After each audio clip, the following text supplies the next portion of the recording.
Hello friends, स्वागत है आपको मेरे चैनल पे। तो आज हम बात करने वाले हैं भारतीय साक्ष्य अधिनियम, यानी कि जो हमारा बीएसए का लेक्चर चल रहा था, जिसमें हमने 4 पार्ट कवर कर चुके हैं। 4 लेक्चर कवर हो चुका है। आज हम कवर करने वाले हैं 5वां लेक्चर, जो है आपका स्वीकृति, यानी कि बहुत ही इंपॉर्टेंट टॉपिक है एडमिशन के बारे में, कि यानी कि अगर एडमिशन क्या होता है और एडमिशन अगर हो रहा है तो वो कब रिलेवेंट माना जाता है, विद केस लो यहाँ पे डिस्कस करने वाले हैं। ठीक है, तो जो हमारा स्वीकृति है यानी कि एडमिशन है, वो आपका सेक्शन 15 से लेकर सेक्शन 21 प्लस यहाँ पे सेक्शन 25 यहाँ पे डिस्कस करने वाले हैं। तो बने रहेंगे इन तक हमारे साथ। तो चलिए स्टार्ट करते हैं आज का सेशन।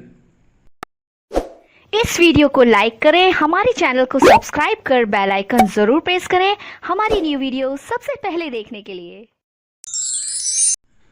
तो फ्रेंड्स, अब यहाँ पे स्टार्ट करते हैं इसको एडमिशन के बारे में, यानी कि जो रिलेवेंसी ऑफ फैक्ट्स था, जो तथ्यों की सुसंगति के बारे में पढ़ रहे थे, जहाँ पे धारा 3 से लेकर धारा 50 तक में तथ्यों की सुसंगति के बारे में बताया गया, यानी चैप्टर 2, जिसमें आज का पार्ट है हमारा एडमिशन का, यानी कि स्वीकृति का। इससे पहले हम इंडियन एविडेंस एक्ट पढ़ रहे थे, वहाँ पे हमने एडमिशन का पूरा पोर्शन कवर किया हुआ है। पूरा इंडियन एविडेंस एक्ट कंप्लीट है। ठीक है, अब यहाँ पे क्या हो, बीएसए में क्या चेंजेस आए हैं, बीएसए में क्या क्या यहाँ पे नए प्रोविजंस ऐड किए गए हैं, इन सभी चीज़ों को फिर से यहाँ पे देखने वाले हैं। तो सबसे पहली चीज़ तो यहाँ पे देखिए कि अगर एडमिशन देखना है यानी कि स्वीकृति देखनी है, तो वो आपको कहाँ पे मिलेगी, धारा 15 से लेकर धारा 21 तक में पूरा प्रोविजन है, प्लस यहाँ पर सेक्शन 25 में आपको देखने को मिलेगा। सेक्शन 15 क्या बात करता है, सेक्शन 15 बात करता है आपका एडमिशन होता क्या है, यानी स्वीकृति की परिभाषा की बात करता है कि स्वीकृति क्या होती है। तो ये अगर हम जनरल बात करते हैं, स्वीकृति क्या होती है कि अगर आप किसी फैक्ट को क्या कर लेते हो, एडमिट कर लेते हो, किसी भी तथ्य को अगर स्वीकार कर लेते हो तो उसे क्या कहा जाता है, स्वीकृति कहा जाता है। तो हमारा जो साक्ष्य अधिनियम है, यानी भारतीय साक्ष्य अधिनियम है, उसमें स्वीकृति यानी एडमिशन को काफ़ी महत्वपूर्ण स्थान दिया गया है। आगे बढ़े समझ में। तो यहाँ पे अगर एडमिशन हो रहा है किसी भी फैक्ट का, फैक्ट कौन से होने चाहिए, या तो रिलेवेंट फैक्ट की यहाँ पे एडमिशन होगा, या फिर आपका फैक्ट इन इशू जो होता है, यानी कि विवादक तथ्य या सुसंगत तथ्य में क्या किया जाता है, उसमें तथ्यों की स्वीकृति की जाती है। तो एडमिशन हो गया ये, यानी कि किसी भी फैक्ट को आप मान लेते हो कि हाँ ये सही है। अब दूसरी चीज़ कहता है कि स्वीकृति कौन कर सकता है। तो स्वीकृति कोई भी व्यक्ति कर सकता है, लेकिन अब यहाँ पे रिलेवेंट कौन सी चीज़ें होगी, कौन सी स्वीकृति होगी, अब यहाँ पे आगे आपको प्रोविजन देखने को मिलेगा। और यहाँ पे अगर हम जनरल बात करें अगर एक्ट की, तो स्वीकृति कौन कर सकता है, ये आपको देखने को मिलेगा सेक्शन 16, 17 और 18, ये 3 धाराएं हैं जहाँ पे कहता है, बताता है कि कौन कौन से व्यक्ति क्या कर सकते हैं, एडमिशन कर सकता है। वहीं अगर हम इंडियन एविडेंस एक्ट की बात करते हैं, पुराने वाले की, तो वहाँ पर आपका सेक्शन 18, 19 और 20, ये 3 धाराएं बताती थी कि कौन एडमिशन कर सकता है। वहीं अगर यहाँ पे बात करें बीएसए की, तो यहाँ पे भी 3 सेक्शन है, 16, 17 और 18, ये हो गई। अब यहाँ पे अगर रिलेवेंसी की बात की जाती है, अगर स्वीकृत होता है, स्वीकृति की जाती है, तो एडमिशनल होगा कि नहीं है, रिलेवेंट होगा कि नहीं होगा, ये आपका सेक्शन 21 बताता है कि किस कंडीशन में वहाँ पे रिलेवेंट माना जाएगा, किस कंडीशन में रिलेवेंट नहीं होगा। ये हो गई आपकी जनरल इंफॉर्मेशन अबाउट एडमिशन। अब बात करते हैं अगर एडमिशन की परिभाषा की, यानी स्वीकृति की परिभाषा की। तो स्वीकृति की परिभाषा कहाँ पे बताया गया है, सबसे पहले अगर इंडियन एविडेंस एक्ट की बात की जाए, पुराने वाले हमारे जो एक्ट था, उसमें धारा 17 जो थी वो हमारी स्वीकृति की परिभाषा बताती थी। वहीं अगर हम यहाँ पे बात करते हैं बीएसए की, तो बीएसए में कहाँ पे बता दिया गया है, या सेक्शन 15 में बता दिया गया है। इसमें दोनों में कोई चेंजेस नहीं किया गया है, पूरा का पूरा वही है, सेम टू सेम, यानी कि जो इंडियन एविडेंस एक्ट में था वही चीज़ आपको यहाँ पे भारतीय साक्ष्य अधिनियम में देखने को मिलेगा। अब यहाँ पे अगर हम स्वीकृति की परिभाषा की बात करते हैं, तो स्वीकृति वह मौखिक, दस्तावेजी या इलेक्ट्रॉनिक रूप में अंतर्विष्ट कथन है। पहली चीज़ तो यहाँ पे अगर स्वीकृति हो रही है, एडमिशन हो रहा है, तो कितने तरीके से हो सकता है, 3 तरीके बता दिया।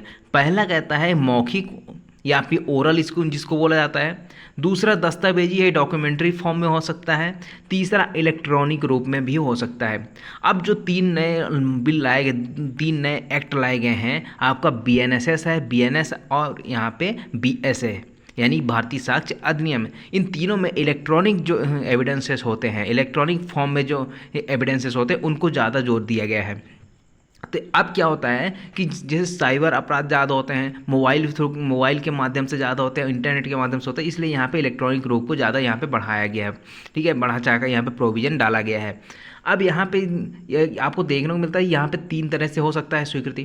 पहला कहता है मौखिक, दूसरा दस्तावेजी और तीसरा इलेक्ट्रॉनिक रूप में। अब यहाँ पे स्वीकृति है क्या? स्वीकृति एक कथन है। क्या है? स्वीकृति जो है, एडमिशन जो है, एक स्टेटमेंट है। किसके बारे में है स्टेटमेंट? जो किसी विवादक या सुसंगत तथ्य के बारे में कोई अनुमान इंगित करता है, यानी कि यहाँ पे कोई अनुमान इंगित किया जा रहा है। सजेस्ट इन्फेरेंस, यहाँ पे क्या किया जा रहा है? कोई अनुमान, ऐसा स्टेटमेंट किया गया है, उस स्टेटमेंट से क्या अनुमान लगाया जा रहा है? किसी विवादक तथ्य या सुसंगत तथ्य के बारे में।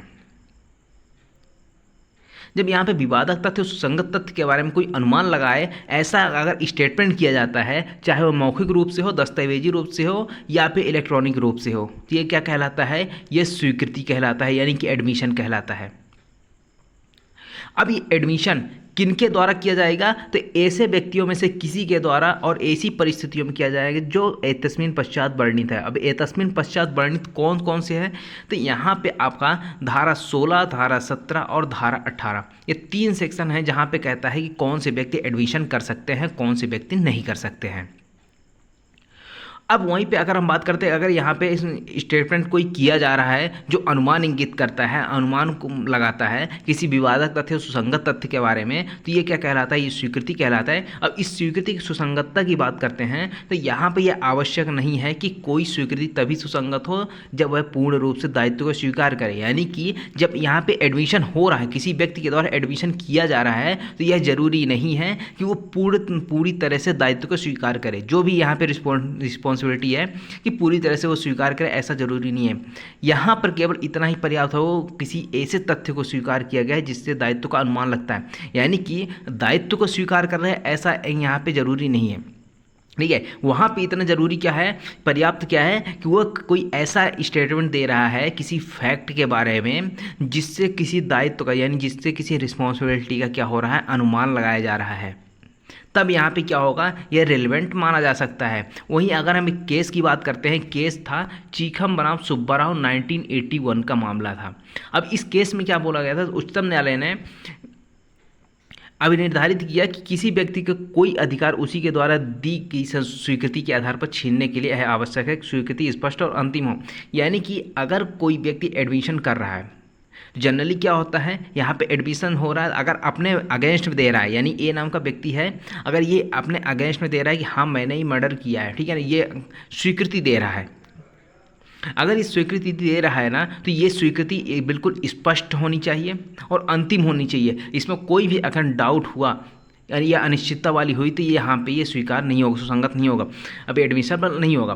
तो यहाँ पे कहता है कि अगर किसी, जैसे ए है, ए का कोई अधिकार है, इस ए के अधिकार को छीनना है और किसके वजह से? उसकी स्वीकृति के आधार पर, यानी कि ए ने क्या किया है, कुछ एडमिशन किया है किसी फैक्ट के बारे में, तो उस फैक्ट के एडमिशन जब कर देता है तो उसके आधार पर अगर इसका कोई अधिकार छीनना है तो यहाँ पे क्या होना चाहिए? जो एडमिशन कर रहा है वो बिल्कुल स्पष्ट होना चाहिए, अंतिम होना चाहिए, उसमें कोई भी अनिश्चितता नहीं होनी चाहिए। आगे बात समझ में? तो ये है आपका एडमिशन। अब स्वीकृति, यहाँ पे स्वीकृति के माध्यम से एक ही समव्यवहार के अलग अलग तथ्यों को साबित किया जा सकता है। अगर किसी एक फैक्ट का क्या किया जा रहा है, एडमिशन किया जा रहा है, किसी एक तथ्य को स्वीकार किया जा रहा है, तो उसके एवज में एक ही समव्यवहार के अलग अलग तथ्यों को क्या किया जा सकता है? साबित किया जा सकता है। अब अलग अलग तथ्यों को साबित कैसे किया जा सकता है? अब जैसे देखिए, अब यहाँ पे एग्जाम्पल लेते हैं। एग्जाम्पल क्या है कि ए नाम का व्यक्ति है, ठीक है, इस पर क्या हुआ, एक स्थान पर क्या होती है, एक बॉडी मिलती है, डेड बॉडी मिलती है। अब उस स्थान पे क्या हुआ, ए पाया जाता है, तो ए को क्या किया गया, कस्टडी में लिया गया, इस पे आरोप लगाया गया, यानी इस पे अभियोजन चलाया गया, किसके लिए? हत्या के लिए।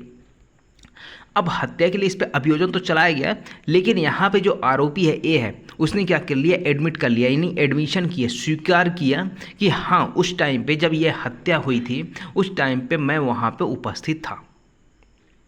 ठीक है, अभी इसमें एडमिशन क्या किया है कि वहाँ पर यह उपस्थित था। अब इसकी एडमिशन से यह साबित नहीं होता है कि मर्डर उसी ने किया है, हो सकता है किसी और ने किया हो और वो वहाँ पे उपस्थित रहा हो, जिसके कारण से उसको यहाँ पे पकड़ लिया गया। आप देखते हो कि शक के आधार पे या संदेह के आधार पे गिरफ्तार किया जा सकता है। तो वहाँ पे क्या किया गया, ए को गिरफ्तार किया कि ए ने एडमिट किया कि मैं वहाँ पे उपस्थित था जब जहाँ पे लाश मिली है, यानी जहाँ पे डेड बॉडी मिली है वहाँ पर हत्या के समय मैं उपस्थित था। अब इसके एडमिशन से, यानी कि ए के एडमिशन से यह साबित नहीं होता है कि ए ने ही मर्डर किया है, बल्कि एक इन्फ्रेंस यहाँ पे सजेस्ट किया जा रहा है, यानी कि अनुमान लगाया जा सकता है कि यहाँ पे जहाँ हत्या हुई है वो वहाँ पर ए उपस्थित था। अब उसकी क्या हुआ, ए रजिस्ट्री आपने सुना होगा, एक ही समव्यवहार के भाग के रूप में उसको क्या कर लिया जाता है, एडमिट कर लिया जाता है, वहाँ पे सुसंगत माना जाता है। सेक्शन 4 आपने पढ़ा है, या फिर इंडियन एविडेंस एक्ट की बात करें सेक्शन 6 पढ़ा है आपने, रजिस्ट्री, इसको हमने डिटेल में देखा है पिछले लेक्चर में, ठीक है। तो ये हो गया कि एक ही अगर स्वीकृति की जाती है उसके माध्यम से एक ही समव्यवहार के अलग अलग तथ्यों को साबित किया जा सकता है। आगे बात समझ में, अब ये समझ में आ गया हो तो अब आगे बढ़ते हैं, स्वीकृति के प्रकार की बात करते हैं। अगर जो एडमिशन होता है वो कितने प्रकार से हो सकता है, यानी कि आपने जो स्वीकृति की है, यानी स्वीकृति हो रही है तो कितने प्रकार से हो सकती है, तो 3 तरह से है। पहला आता है न्यायिक या औपचारिक स्वीकृति, दूसरा न्यायिकेतर या अनौपचारिक स्वीकृति, या तीसरा आता है आचरण के द्वारा स्वीकृति, यानी कि आपने कोई ऐसा कंडक्ट किया जिसको क्या मान लिया जाता है, यहाँ पे स्वीकृति मान लिया जाता है। अब जैसे पहला आता है आपका न्यायिक या औपचारिक स्वीकृति। अब ये क्या होता है, न्यायिक और औपचारिक स्वीकृति कौन सी होती है, जो न्यायालय में कार्रवाई जब चल रही होती है उसी कार्रवाई के दौरान या फिर उसी कार्रवाई के साथ साथ क्या किया जाता है, यहाँ पे कोई स्टेटमेंट लिया जाता है। तो न्यायालय के समक्ष जो स्टेटमेंट लिया जा रहा है और जिसमें स्वीकृति हो रही है वो क्या कहलाता है, वो न्यायिक या औपचारिक यानी फॉर्मल यहाँ पे क्या किया एडमिशन यहाँ पे कहलाता है। तो जो न्यायालय के समक्ष यहाँ पे स्वीकृति होती है तो उसे क्या कहा जाता है, न्यायिक या औपचारिक स्वीकृति कहा जाता है। अब इसके लिए यहाँ पे केस देखिए, केस है नगीन दास रामदास बनाम दलपत राम इच्छाराम इस SC यानी सुप्रीम कोर्ट। ये सुप्रीम कोर्ट का केस है। अब इस केस के माध्यम से ना इस न्यायिक स्वीकृति या फिर प्रारूपिक स्वीकृति को क्या किया गया, महत्व समझाया गया, इसका महत्व समझाया गया इस केस के माध्यम से।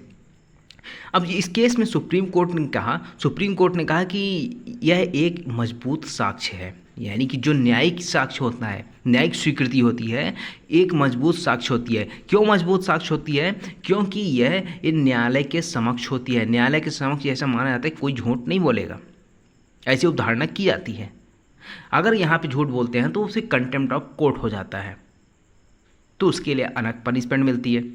इसलिए यहाँ पे क्या है कि न्यायालय के समक्ष अगर कोई स्वीकृति हो रही है तो वो क्या कहलाती है, वो एक मजबूत साक्ष्य कहलाती है। यानी कि मजबूत साक्ष्य होती है जिसके लिए किसी अन्य साक्ष्य की जरूरत नहीं होती, यानी उसको साबित करने के लिए किसी अन्य साक्ष्य की आवश्यकता नहीं होती है। आगे भी समझ में, तो यहाँ पे क्योंकि यहाँ पे न्यायालय के समक्ष ये स्वीकृति होती है, इसके लिए यहाँ पे अन्य गवाहों की जरूरत नहीं होती, अन्य साक्ष्य की जरूरत नहीं होती उसको साबित करने के लिए। अब चूंकि देखिए, अब सेक्शन 53 आप देखेंगे या इंडियन भारतीय साक्ष्य अधिनियम की, वहीं अगर हम इंडियन एविडेंस एक्ट की बात करते हैं तो पहले 58 में था, अब 53 में आ चुका है। इस सेक्शन में क्या कहता है कि जो भी स्वीकृत तथ्य हैं, जो भी एडमिटेड फैक्ट हैं, उनको साबित करने की आवश्यकता नहीं होती है। ये कहाँ पे बताया गया है, सेक्शन 53 आपका BSA यानी भारतीय साक्ष्य अधिनियम, या फिर इंडियन एविडेंस एक्ट पुराने वाले एक्ट के हिसाब से जाओगे तो सेक्शन 58, वहाँ पे आपको देखने को मिलेगा कि जो तथ्य, जिस तथ्य को स्वीकार कर लिया जाता है उसको साबित करने की आवश्यकता नहीं होती है। आगे समझ में, यह है आपका न्यायिक स्वीकृति। अब दूसरा अगर हम बात करते हैं अनौपचारिक यानी न्यायिकेतर स्वीकृति की, जो एक्स्ट्रा जुडिशियल एडमिशन होता है, यानी कि न्यायालय के बाहर की गई स्वीकृति। अभी तो क्या होता है, देखिए जैसे एक होता है ADR तो सुना, ADR सेंटर होता है जहाँ पे क्या किया जाता है, अलग अलग तरीक़ों से विवादों को निपटाया जाता है। जैसे मीडिएशन, मध्यस्थता हो गई, ठीक है, वार्तालाप वगैरह करके क्या किया जाता है, न्यायालय के बाहर उनको समझाया जा सकता है, यानी जो के मामला चल रहा है उसको समझाया जा सकता है ताकि यहाँ पे मामले का सेटलमेंट हो सके। तो जो न्यायालय के बाहर यहाँ पे अगर जो स्वीकृति होती है किसी केस के तहत, तो उसको क्या बोला जाता है, अनौपचारिक, यानी कि न्यायालय में नहीं होता, इसलिए क्या है, अनौपचारिक है। न्यायिकेतर यानी कि न्यायालय के बाहर की स्वीकृति। ठीक है, तो न्यायालय के बाहर की स्वीकृति एक और हो सकती, जैसे मान लीजिए यहाँ पे अगर बात करें तो जीवन या कारोबार के साधारण वार्तालाप के क्रम में हो सकती है। यानी कि आपने क्या किया, आप बाहर रहते हो, समाज में रहते हो, समाज बहुत सारी चीज़ें बोलते, बहुत सारी चीज़ एडमिट करते हो, या फिर अगर आप कोई कारोबार करते हो तो कारोबार में भी बहुत सारी चीज़ें एडमिट होती रहती हैं, साबित होती रहती है। तो यहाँ पे अगर न्यायालय के बाहर कोई लिखित या मौखिक रूप से स्वीकृति होती है, तो यहाँ पर क्या होता है, न्यायालय में साबित करने के लिए गवाहों की ज़रूरत पड़ती है कि जो एडमिट हुआ है, जो फैक्ट एडमिट है, उसको क्या करना, न्यायालय में साबित करना। अब चूंकि न्यायालय के समक्ष तो हुआ नहीं, न्यायालय के समक्ष अगर होता तो न्याय क्या औपचारिक हो जाता। अब ये न्यायालय के बाहर हो रहा है, तो इसलिए यहाँ पे इसको क्या बोला जाता है, न्यायिकेतर बोला जाता है। जैसे अगर हम कारोबार की बात करते हैं तो कारोबार में क्या होता है, पत्र व्यवहार होते हैं। पत्र व्यवहार के दौरान यहाँ पे कोई वहाँ पे पुस्तक बनाई जाती है, पासबुक बनाई जाती है, वहाँ पे एंट्रीज की जाती है। तो वो एंट्रीज जो है जिसमें एडमिटेड है जो फैक्ट, तो उसके लिए यहाँ पे एक्स्ट्रा जुडिशियल एडमिशन कहलाता है ये। तीसरा अगर हम बात करते हैं स्वीकृति का प्रकार, तो आचरण के द्वारा स्वीकृति, यानी कि बाय कंडक्ट आपका क्या होता है, हो जाता है, यहाँ पे स्वीकृति को माना जाता है। यानी किसी व्यक्ति के आचरण को भी क्या माना जाता है, स्वीकृति माना जा सकता है। अब वहीं अगर इस केस की बात करते हैं, इससे रिलेटेड एक केस है मोबिलिटी बनाम लंदन बाथम ओवर रेलवे का मामला। अब ये एक मामला किससे रिलेटेड है, आपका क्षतिपूर्ति से रिलेटेड है। अब इसके यहाँ पे इस केस का फैक्ट क्या था, अब ये देखिए। अब इस केस में क्या हुआ था कि जैसे मान लीजिए ए है, एग्जाम्पल के रूप में समझते हैं कि ए है, एक अपना व्यक्तिगत क्षतिपूर्ति पाने के लिए, व्यक्तिगत क्षतिपूर्ति प्राप्त करने के लिए रेलवे पर क्या करता है, एक वाद लाता है। ठीक है, अब वाद तो लाता है लेकिन उसके पास कोई ऐसा सबूत नहीं है, कोई भी गवाह नहीं है। अब वो क्या करता है, ये है जिसने ऐसा मामला प्रस्तुत किया है, वो क्या करता है, कुछ ऐसे व्यक्तियों की तलाश करता है जो दुर्घटना के समय वहाँ पे उपस्थित नहीं थे और उनको साक्षी के रूप में यहाँ पेश करना न्यायालय में। तो यहाँ पे इसका जो साक्षियों को ढूंढना और न्यायालय में पेश करने के लिए साक्षी बनाए जा सकें, इसका क्या है, एक कंडक्ट है। अब एक कंडक्ट को क्या कर दिया गया, साबित कर दिया गया, तो इसको क्या मान लिया गया, स्वीकृति मान लिया गया था। तो ये क्या कहलाता है कि कंडक्ट को भी स्वीकृति माना जा सकता है। भाई ए ने क्या किया, उसका कंडक्ट ही था। उसका कंडक्ट क्या था कि वो रेलवे से क्षतिपूर्ति प्राप्त करने के लिए झूठा मामला पेश किया, ऐसे व्यक्तियों को साक्ष्य रूप में प्रस्तुत करने वाला जो वहाँ पे दुर्घटना के समय उपस्थित नहीं थे। तो ये क्या बताता है, उसका कंडक्ट ही तो बता रहा है कि उसने एक झूठा मामला प्रस्तुत किया है। तो वो जो उसका झूठा मामला प्रस्तुत करने का जो कंडक्ट है, वो क्या मान लिया जाता है, एडमिशन मान लिया जाता है उसका।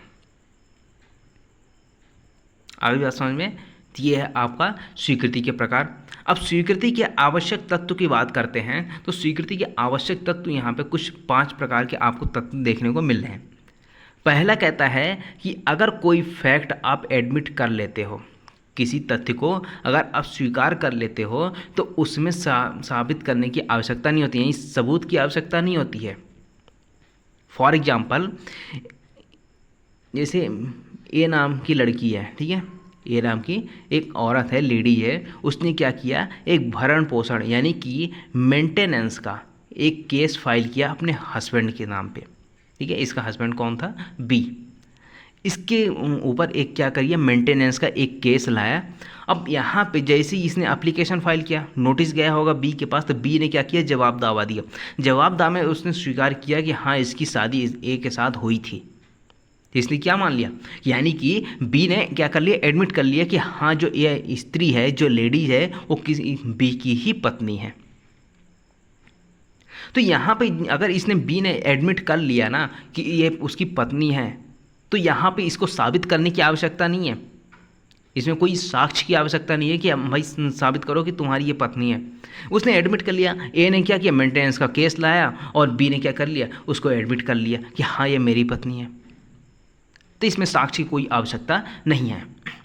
वहीं अगर हम यहाँ दूसरा यहाँ पे आवश्यक तत्व की बात करते हैं, तो स्वीकृति स्वीकृतकर्ता के हित के विपरीत होती है। अक्सर यहाँ पे क्या होता है, जो भी एडमिशन कर रहा है ना, अगर वो अपने खिलाफ एडमिशन करता है, ठीक है, अगर कोई एडमिशन कर रहा है तो उसके खिलाफ हमेशा साबित किया जा सकता है। यानी कि ए अगर कोई एडमिशन कर रहा है, कोई स्वीकृति दे रहा है ना, तो उसके अगेंस्ट में तो हमेशा साबित किया जा सकता है, लेकिन उसके लिए कब साबित किया जाएगा, यानी उसके फेवर में कब साबित किया जाए, उसके लिए 3 कंडीशन बताई गई हैं। सिर्फ 3 कंडीशन में ही उसकी क्या किया जा सकता है, उसके फेवर में इसको साबित किया जा सकता है। अगर ए के द्वारा कोई एडमिशन किया जा रहा है, कोई स्वीकृति की जा रही है, तो 3 कंडीशन के अलावा किसी में भी इसके फेवर में यूज नहीं किया सकता। हाँ, इसके अगेंस्ट में यूज किया जा सकता है, हमेशा यूज किया जाएगा। अगर ए ने कुछ एडमिशन किया तो इसके अगेंस्ट में हमेशा रहेगी वो एडमिशन, यानी स्वीकृतकर्ता के हित के विपरीत हमेशा ही रहती है वो। तीसरा आता है स्वीकृत निश्चायक सबूत नहीं है परंतु विबंधन के सिद्धांत लागू होते हैं। अब जैसे ए ने क्या किया, कोई एडमिशन कर लिया, यानी कि एक बार कुछ बोला उसने, अब उसके बाद में कुछ दूसरा बोलता है तो उसको क्या किया जाएगा, इस पर विबंधन यानी कि स्टॉपल का सिद्धांत लगाया जा सकता है कि आपने अब जो बात एक बार कह चुके हो, गवाही में आपने जो एक बार बोल चुके हो, उससे आप मुकर नहीं सकते हो, एक निश्चायक सबूत तो है नहीं। फिर भी यहाँ पे क्या किया जा सकता है, यहाँ पर इसके लिए विबंधन के सिद्धांत लागू किए जा सकते हैं। आगे समझें स्टॉपल क्या होता है, इसके लिए हमने डिटेल में धारा 115, धारा 116, ठीक है, ये विबंधन के सिद्धांत से संबंधित है। ये इस लेक्चर को हमने देखा था इंडियन एविडेंस एक्ट के तहत। आप देखोगे स्टॉपल का हमारे लेक्चर उसमें इंडियन एविडेंस एक्ट के लेक्चर में मिल जाएगा। उसके बाद नेक्स्ट आता है स्वीकृति के लिए सत्य की अवधारणा की जा सकती है। अगर कोई एडमिशन कर रहा है, ठीक है, अगर कोई चीज़ स्वीकार कर रहा है तो यह माना जाता है कि अगर कोई व्यक्ति अपने खिलाफ अगर स्वीकृति कर रहा है ना, तो झूठा कथन तो कतई नहीं करेगा। अगर मैं अपना कोई एडमिशन कर रहा हूँ, अगर मैं कहता हूँ कि मैंने चोरी की थी, या फिर मैं कहता हूँ कि चोरी करने तो मैं गया था लेकिन चोरी नहीं किया था मैंने, तो मैंने क्या किया, मैंने एडमिट तो किया कि चोरी करने में गया था, मैंने चोरी नहीं किया है, सिर्फ चोरी करने गया था, ये चीज़ तो मैंने एडमिट कर ली ना। तो यहाँ पे इसकी सत्य की अवधारणा की जा सकती है। क्यों? क्योंकि मैं अपने खिलाफ ही बोल रहा हूँ। अगर समझ में, तो यहाँ से अवधारणा की जा सकती है कि कोई भी व्यक्ति अपने विरुद्ध झूठा कथन नहीं करेगा। उसके बाद नेक्स्ट आता है कि स्वीकृत तथ्यों को साबित करने की आवश्यकता नहीं होती। जैसे हमने सेक्शन 53 पढ़ा, ठीक है, पढ़ा नहीं है, आगे पढ़ेंगे, अभी आप देख सकते हो जाके बीएसए में 53, जहाँ पे कहता है स्वीकृत तथ्यों को साबित करने की आवश्यकता नहीं है। इंडियन एविडेंस एक्ट में सेक्शन 58, यही चीज़ आप कहाँ आ गई है, सेक्शन 53 में आ गई है। आई होप आपको ये समझ में आया होगा कि स्वीकृति क्या होती है, किस तरह से होती है और कैसे कैसे यहाँ पे किया जा सकता है स्वीकृति, उसके एलिमेंट क्या क्या हैं। अब बात करते हैं कि स्वीकृति कौन कर सकता है। तो स्वीकृति करने के लिए 5 तरह के लोग यहाँ पे बताए गए हैं कि कौन कौन एडमिशन कर सकता है। तो पहला कहता है कि स्वीकृति के पक्षकार उसके अभिकर्ता तो स्वीकृति नहीं, यहाँ पे कहता है कि वाद या कार्यवाही, यानी कि जो वाद चल रहा है या फिर कार्यवाही चल रही है, उसके जो भी पक्षकार हैं, जो भी पार्टीज़ हैं, वो क्या कर सकते हैं, वो एडमिशन कर सकती है। दूसरा आता है कि पक्षकारों ने अगर प्राधिकृत किया है किसी भी एजेंट को, मतलब यानी कि उन्होंने क्या कर दिया, किसी एजेंट को अपॉइंट कर दिया, तो एजेंट के द्वारा जो किया गया कोई भी बयान यानी कोई भी एडमिशन, उन पक्षकारों के विरुद्ध क्या माना जाएगा, एक स्वीकृति माना जाएगा। क्यों? क्योंकि इन्होंने क्या किया, एजेंट अपॉइंट किया है और एजेंट जो है उनके बिहाफ पे काम करता है। तो एजेंट के द्वारा जो भी बयान दिए जाएंगे, जो भी बयान होंगे, तो वो उन पे बाध्यकारी होंगे। लेकिन बाध्यकारी तभी होंगे जब ऐसी एजेंसी के दौरान किए गए, यानी जो ऐसा स्टेटमेंट है जो स्वीकृति की जा रही है उस एजेंसी के निरंतरता में की गई हो, यानी जब ऐसी एजेंसी एग्जिस्ट करती है उस टाइम पे इनके द्वारा की गई हो, तब ऐसी जो स्टेटमेंट है वो स्वीकृति के रूप में माना जा सकता है। तीसरा आता है ऐसे पक्षकार जो प्रतिनिधि हैसियत में वाद ला रहे हैं। रिप्रेजेंटेटिव सूट आपने सुना होगा, सीपीसी में कहाँ पे है, रिप्रेजेंटेटिव सूट कहाँ पे बताया गया है, आप मुझे कमेंट बॉक्स में कमेंट करके बताइएगा कौन से ऑर्डर में दिया गया है रिप्रेजेंटेटिव सूट के बारे में। अब यहाँ पे ऐसा पक्षकार जो विधिक प्रातिनिधिक हैसियत में बात ला रहे हो, अब इसका मतलब क्या होता है, जैसे आपने कोई ट्रस्ट होती है, ठीक है, ट्रस्ट हो गया, जो कोई प्रशासक है, निष्पादक है, अगर उनके द्वारा, ठीक है, ट्रस्टी, निष्पादक, प्रशासक, एडमिनिस्ट्रेटर, ठीक है, इनके द्वारा क्या किया जाता है, अगर प्रतिनिधि के रूप में अगर बाद लाया जा रहा है तो उन पे द्वारा, यानी कि या तो इनके द्वारा बाद लाया गया होगा या फिर इनके खिलाफ मुकदमा लाया गया होगा। तो यहाँ पे अगर उस ट्रस्टी के द्वारा, यानी ट्रस्ट के बिहाफ पे जो प्रतिनिधि ला रहा है, वाद ला रहा है, या उसके ऊपर जो भी वाद ला रहा है, तो जो भी यहाँ पे विधिक प्रतिनिधिक हैसियत में वाद ला रहा है, तो उसका कोई भी स्टेटमेंट, यानी अगर वो कोई भी स्टेटमेंट करता है, बयान देता है, तो वहाँ पर उन सभी के विरुद्ध यहाँ पे अप्लाई हो जाएगा, यानी ये रिलेवेंट माना जाएगा, ठीक है। लेकिन ये तभी होगा जब वो ऐसे टाइम पे किया गया, यानी ऐसा स्टेटमेंट ऐसे टाइम पे किया गया हो जब वो ऐसे ट्रस्टी रहे हों, या जब ऐसे एडमिनिस्ट्रेटर रहे हों, या ऐसे निष्पादक रहे हों, ठीक है, एग्जीक्यूटर रहे हों, तब यहाँ पे उन पे बाध्यकारी होंगे।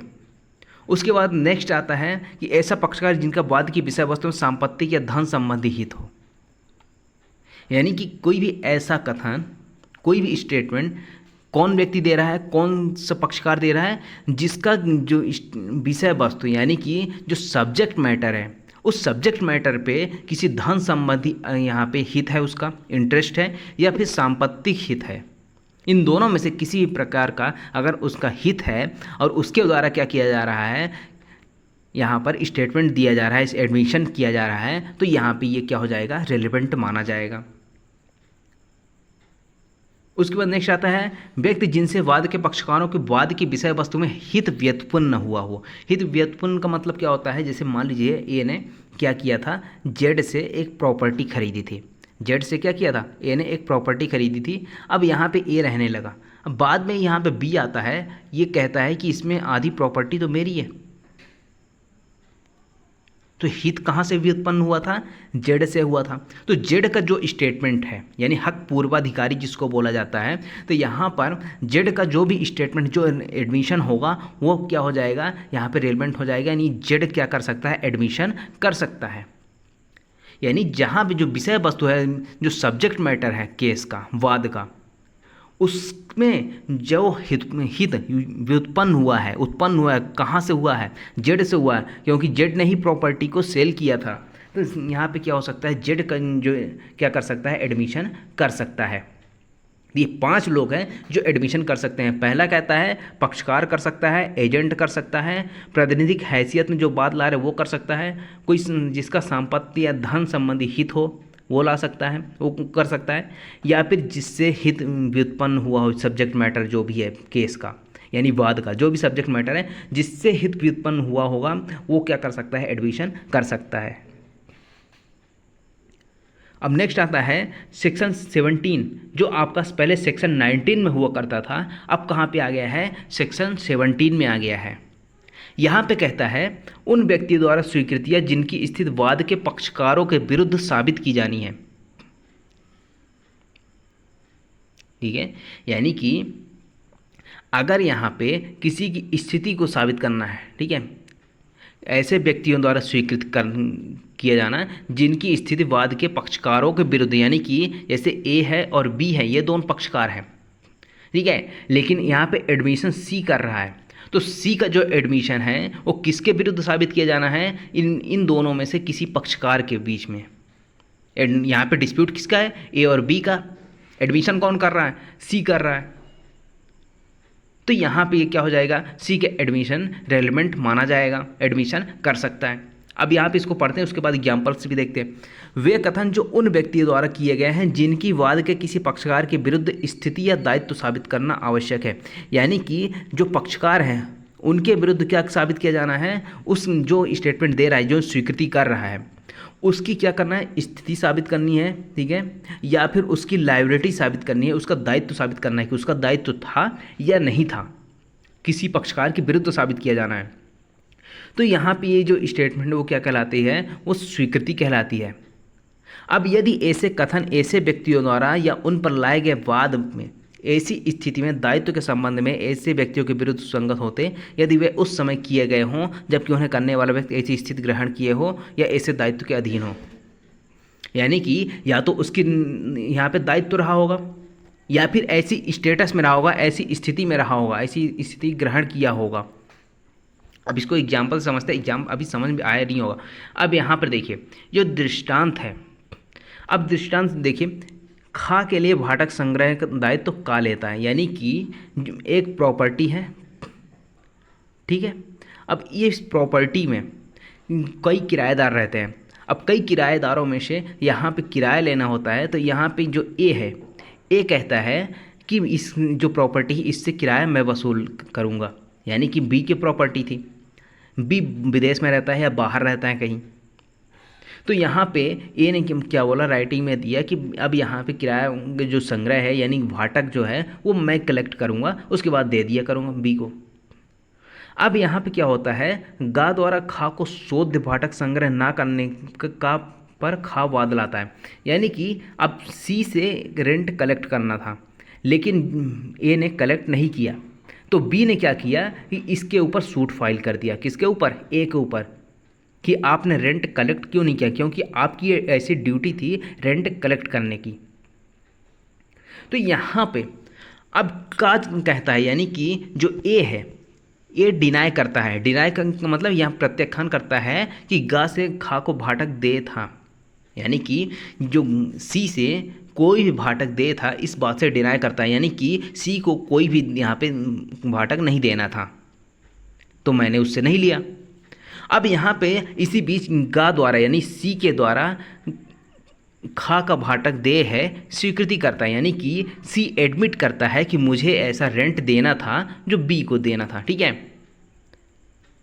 अगर यहाँ पे जो इसका स्टेटमेंट है सी का कि मुझे रेंट देना था, बाकी था रेंट देना, और ए कहता है कि बाकी नहीं था, तो यहाँ पे अगर ए कहता है, अगर ए ऐसा स्टेटमेंट देता है, इस बात से इनकार करता है कि गा द्वारा खा को भाटक दे था, यानी कि ऐसा इनकार करता है कि सी के द्वारा बी को कोई भी रेंट देना शेष था, ऐसा अगर इनकार करता है तो सी का स्टेटमेंट यहाँ पे क्या हो जाएगा, रेलेवेंट माना जाएगा। किसके विरुद्ध? ए के विरुद्ध।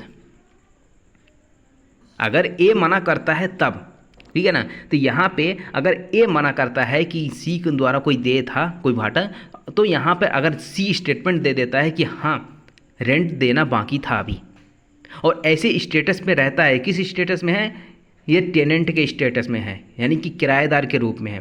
तो किराएदार के रूप में होते हुए इसने क्या किया, एक स्टेटमेंट दिया, तो उस स्टेटमेंट को क्या मान लिया गया, स्वीकृति मान लिया गया। किसके विरुद्ध मान लिया गया? ए के विरुद्ध मान लिया गया। अगली बात समझ में, तो ये है आपका सेक्शन 17। वहीं अगर हम बात करते हैं इंडियन एविडेंस एक्ट की, तो इंडियन एविडेंस एक्ट में भी कोई चेंजेस नहीं है, सेम टू सेम जो प्रोविजन वहाँ था वही प्रोविजन यहाँ पर भी लाके रख दिया गया है।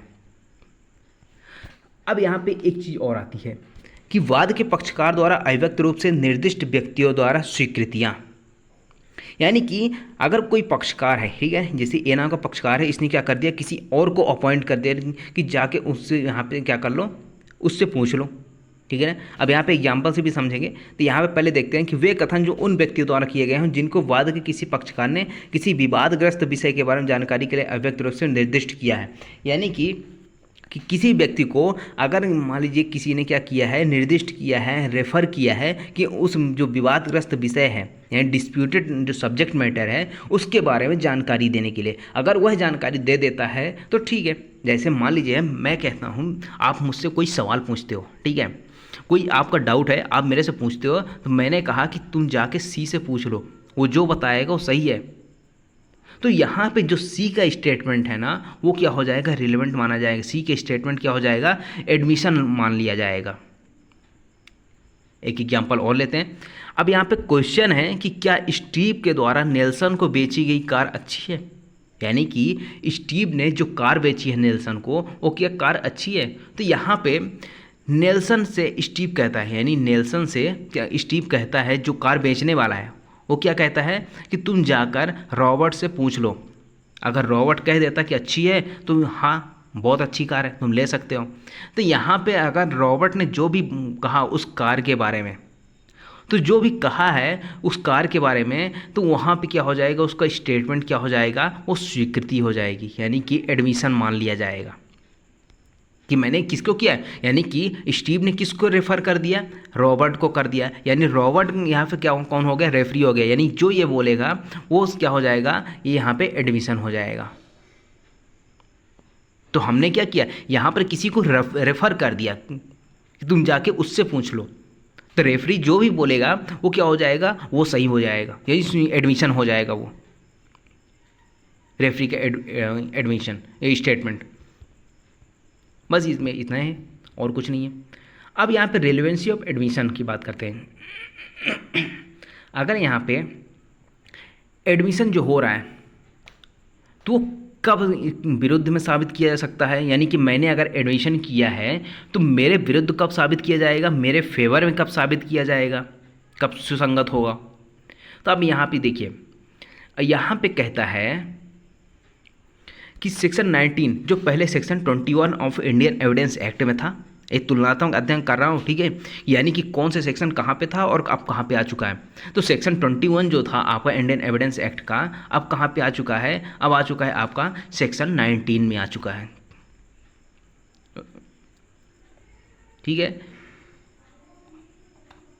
तो यहाँ पे अब देखिए, यहाँ पे कहता है कि स्वीकृतियाँ उन्हें करने वाले व्यक्ति के या उसके हित प्रतिनिधि के विरुद्ध, यानी कि अगर ए ने क्या किया है, एडमिशन किया है, या तो यहाँ पर ए के विरुद्ध भी साबित की जा सकती है, ए का हित प्रतिनिधि जो भी होगा, रिप्रेजेंटेटिव जो भी होगा इसका, उसके विरुद्ध भी क्या किया जा सकता है, साबित किया जा सकता है, हमेशा साबित किया जा सकता है। यानी कि जो एडमिशन होता है सेल्फ हार्मिंग होता है, यानी कि सेल्फ हार्मिंग और एक सेल्फ सर्विंग होता है। सेल्फ हार्मिंग क्या होता है कि जो मेरे विरुद्ध साबित की जाएगी, यानी कि मैंने कोई एडमिशन किया, कोई स्वीकृति दी है, तो वो मेरे खिलाफ हमेशा यूज किया जा सकता है, साबित किया जा सकता है, वो सुसंगत होगा। लेकिन वही अगर सेल्फ सर्विंग कब होगा, तो किंतु उन्हें करने वाले व्यक्ति द्वारा या उसकी ओर से, यानी कि मैंने किया है तो मेरे द्वारा या फिर मेरी ओर से या मेरे हित प्रतिनिधि के द्वारा निम्न अवस्था में ही साबित किया जाएगा, अन्यथा नहीं। यानी कि सिर्फ यहाँ पर 3 कंडीशन बताई गई है कि जो मेरा एडमिशन है, यानी जो मेरी स्वीकृति, जो मैंने एडमिशन किया है, तो मेरे फेवर में कब यहाँ पे साबित किया जा सकता है, कब सुसंगत होगा, सिर्फ 3 कंडीशन पे। पहला कंडीशन कहता है कि कोई स्वीकृति उसे करने वाले या उसकी ओर से तब साबित की जा सकेगी जब वह इस प्रकृति की है कि यदि उसे करने वाला मर गया होता तो वह अन्य व्यक्तियों के बीच धारा 26 के अधीन सुसंगत होता, ठीक है। तो यहाँ पे देखिए, ए ने क्या किया, एक कैप्टन था एक शिप का, एक जहाज का, या ये क्या था, एक कैप्टन था, ठीक है। अब एक क्या करता था कि जहाँ जहाँ वो जहाज़ को ले जाता था, जहाँ पे भी शिप को ले जाता था, उसकी एक एंट्री करता था अपने एक किताब में, ठीक है, यानी कि नोटबुक में वो पूरा एंट्री करता था, कहाँ से गया, ठीक है, कितने बजे गया, ये सारी एंट्रीज करता था। अब यहाँ पे इसके ऊपर एक डिस्प्यूट आया, ठीक है, बाद में, कि ये जो है जिस शिप को ले जा रहा था वो उचित मार्ग से नहीं लेके गया, कहीं और से लेके गया, ठीक है। अब यहाँ पे अगर ये कहीं और से लेके गया है तो ये एंट्रीज तो की होगी इसने, तो जो इसने एंट्री की है, अगर ये मान लीजिए जहाज़ कहीं और से ले गया होता, मर गया होता, तो इसका जो स्टेटमेंट है, ये जो लिखा गया है, ये कहाँ पे रेलेवेंट हो जाता, सेक्शन 32 इंडियन एविडेंस एक्ट, या फिर बात करें सेक्शन 26 ऑफ BSA भारतीय साक्ष्य अधिनियम, जो मृत्युकालिक कथन होता। लेकिन अगर वह बच गया तो कहाँ पे रेलेवेंट हो जाएगा, यहाँ पे आपका रेलेवेंट हो जाएगा सेक्शन 19 में, या यूँ कहे सेक्शन 21 इंडियन एविडेंस एक्ट में। एक और एग्जाम्पल लेते हैं। अब यहाँ पर क्या हुआ, ए ने क्या किया, बी के ऊपर क्या कर दिया, एसिड अटैक किया, एसिड अटैक कर दिया। अब यहाँ पर जैसे एसिड अटैक किया तो इसको बहुत ज़्यादा इंजरी हो गई, इसने क्या किया, मृत्युकालिक कथन किया कुछ, ठीक है। अब मृत्युकालिक कथन किया, अब इसको लगा कि मैं नहीं बच पाऊंगा, इसने मृत्युकालिक कथन कर दिया।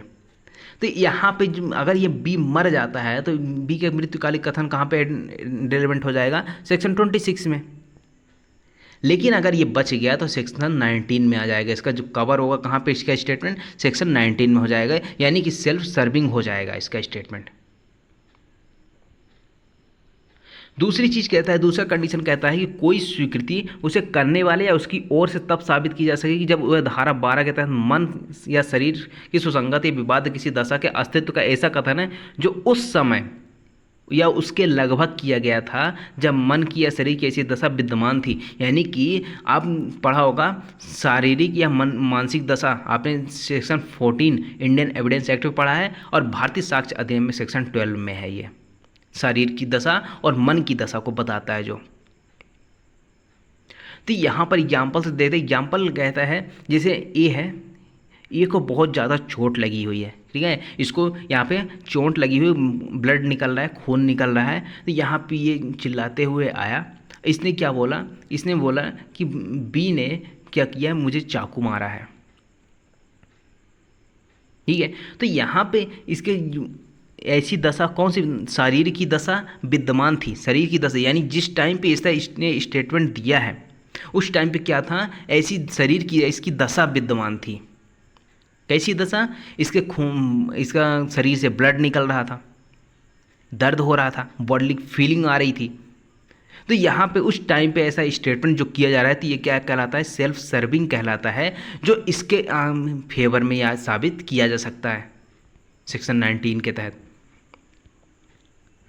तीसरा आता है कोई स्वीकृति जो उसे करने वाले व्यक्ति द्वारा या उसकी ओर साबित की जा सकेगी यदि स्वीकृति के रूप में नहीं किंतु अन्यथा सुसंगत है। यानी कि जो स्वीकृति कर रहा है, जो एडमिशन कर रहा है, उसका एडमिशन यानी उसकी स्वीकृति उसकी ओर से कब साबित की जा सकती है, यानी कि वह स्वीकृति के रूप में तो साबित नहीं की जा सकती लेकिन अन्यथा साबित की जा सकती है। अन्यथा कैसी साबित की जा सकती है, हो सकता है रेस जेस्टे का वहाँ पे सिद्धांत अप्लाई हो जाए, यानी कि एक ही संव्यवहार के भाग के रूप में से उसका जो स्टेटमेंट है उसका सुसंगत हो जाए स्वीकृति के रूप में। लेकिन अगर यहाँ पे है, यहाँ पे कहता है कि स्वीकृति के रूप में सुसंगत नहीं होगा, अन्यथा कहीं और से सुसंगत हो सकता है, सिर्फ यहाँ पे सुसंगत नहीं होगा, ठीक है। तो ये चीज़ हो गई आपकी, जैसे सेक्शन 4 है ना, रजिस्ट्रे की बात करता है, एक ही संव्यवहार के भाग के रूप में सुसंगत हो सकती है यहाँ। और उसके बाद आता है नेक्स्ट धारा 20। धारा 20 क्या कहता है, पहले धारा 22 में था, अब कहाँ आ गया है, धारा 20 में आ चुका है। ये कहता है कि दस्तावेजों के अंतर्वस्तु के बारे में मौखिक स्वीकृतियां कब सुसंगत होती हैं, कब सुसंगत होती हैं। तो यहाँ पे दस्तावेज, मान लीजिए कोई भी डॉक्यूमेंट अगर आपको साबित करना है ना, कोई दस्तावेज आपको साबित करना है तो आपको दस्तावेज ही पेश करना पड़ता है। आप उसका मौखिक साक्ष्य वहाँ पे नहीं दे सकते हैं, मौखिक स्वीकृति नहीं दे सकते हैं कि ऐसा ऐसा है दस्तावेज, इसका कंटेंट ये है। अगर एक दस्तावेज है, यहाँ पे अगर साइन है, यहाँ पे पूरा मैटर लिखा हुआ है, अगर इसको साबित करना है तो आपको ये पूरा डॉक्यूमेंट पेश करना होगा निरीक्षण के लिए, प्राइमरी एविडेंस है ये। हाँ, अलग बात, वो अलग बात है कि आप सेकेंडरी एविडेंस भी दे सकते हो, ठीक है। तो यहाँ पे वही चीज़ कहता है कि दस्तावेजों के अंतर्वस्तु के बारे में मौखिक स्वीकृति तभी दी जा सकती है जब वो तस्वीर पश्चात दिए हुए नियमों के अधीन हकदार हो, यानी इंटाइटल होने चाहिए।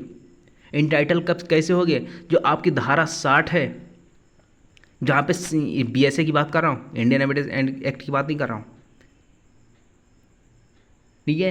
तो जो धारा 60 है वो क्या बात करती है कि आप सेकेंडरी एविडेंस किन दशाओं में दे सकते हो, अगर उन दशाओं में, अगर उन कंडीशंस में अगर फॉल करते हो, इंटाइटल हो, तभी आप क्या कर सकते हो, ऐसा एविडेंस दे सकते हो, दस्तावेजों के अंतर्वस्तु का मौखिक स्वीकृति दे सकते हो।